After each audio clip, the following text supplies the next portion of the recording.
Alright, the holidays are coming up and some of you bake pies. Let me show you a crust that is, I know what you just said. You said, I buy my crust. Crust too hard to make. This is a no-roll Amish pie crust. Very easy to do. Takes 3 minutes, 5 minutes. 2 cups of flour. Put it in a 10-inch pie pan. And I'm not sure, that may be a 9-inch, but that's all I got. But anyway, 10-inch pie pan, put 2 cups of all-purpose flour. Put 2 teaspoons, and there's some sugar in there, you don't see it, but there's 2 teaspoons of sugar, 1/2 teaspoon of salt, and we're going to mix it up.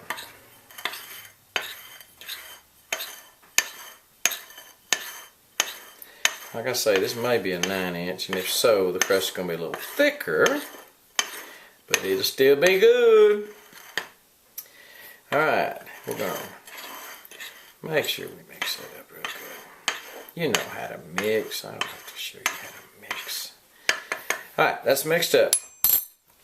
Again, 2 cups all-purpose flour, 2 teaspoons of sugar, 1/2 teaspoon of salt. Mix it all up. Mix all your dry ingredients up.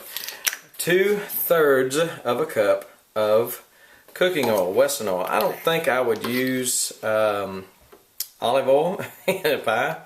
You know, that might not be good. Add 2 tablespoons. Take the cap off your milk.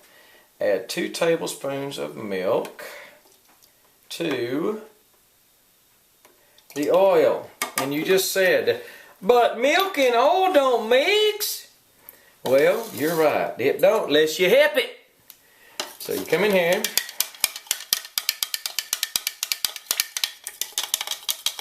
Emulsify.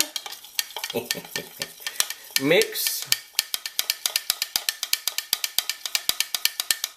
your milk and your oil. Alright, what we're going to do is just kind of make a little landing pad here for it. Kind of a little indentation, a little well for it to go in. Pour it in there. Alright? The oil, what the oil is going to do, among other things, give you a rich crust, but it's also going to keep your crust from sticking to the pie pan. As a general rule, it does not stick at all. Alright, we're going to mix it up till we get something we can do with our hands. And I have washed mine thoroughly because I just got through brushing my stove out, my wood stove out, and it was, wow, didn't realize it got that bad. It needed getting the creosote out. Alright, still a little juicy right there. We'll bring it over here, and when it starts to kind of ball up a little bit, oh, I'm going to get it all over the countertop. Alright, then we're going to get in here and kind of play with it. Alright, just a little bit. We're not going to go crazy.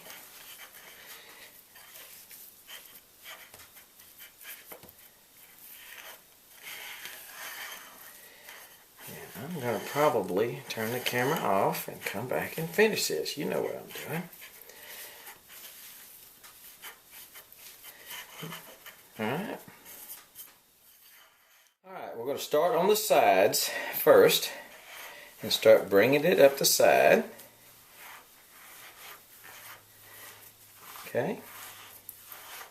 Like so. Or as Ironhead would say, like a so. Alright, and then we're going to go to the bottom. And if you don't have enough, then push some of it down that's on the side. You just want it pretty even. You want your thickness. You can kind of feel it, look at it. Feel kind of how thick it is. And I've got it kind of thick here on some of the sides, so I'm pushing it down. I'm going to use that for the bottom. Squish it down. Alright. A little thick right there, so we'll spread it out a little more evenly. Alright, that is looking good. Feeling good. Feels like they're about the same thickness. I don't feel any thin spots. I think. Alright, now what I'm going to do is start pinching the sides a little bit. I'm going to make it pretty.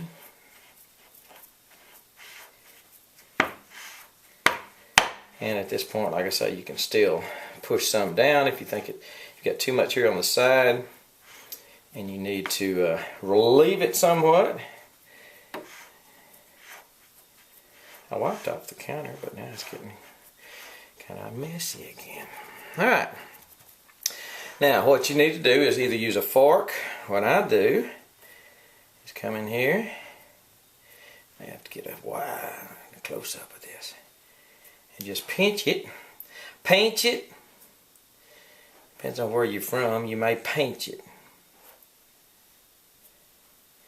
And you're building up the side a little bit because if this is a 9-inch, I'm fixing to make a pie.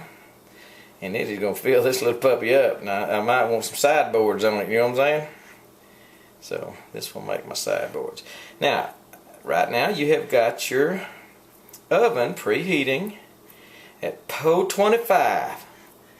Po 125 degrees, alright? Bring that up a little bit because it was just a little short. Bring that up just a little bit. Pinch it. So I've got that pinched. I don't know whether you can see that. How purty. Alright, we're going to stick it a few times with a fork, if I can find one. Okay, as soon as I find a fork, we're going to stick it a few times. And like I say, if you see some places that are thin, just go back, kind of doctor it up, spread it out like Play-Doh, you know. And spread it out. Okay, and just come in here with a fork and prick it several times, keep it from cracking. And you're going to go in an oven for 425 degrees for 15 minutes. It says on the top rack. I've got mine set, I think, on the kind of the top middle. So we'll see how that works. But, you know, just like I say, shape it like you want. If you feel a thin spot, then move some crust over to that thin spot. Okay? Because that's where it'll kind of crack and maybe tear up on you when you try to get a piece out. But that is an Amish pie crust. And actually the name of it is called Pat and Pan, P-A-T-N-P-A-N, Pat and Pan pie crust. But it is a no roll Amish pie crust. I will put it in the oven and bring it out and show it to you. As soon as I find a fork to kind of stick a few holes in it. Alright?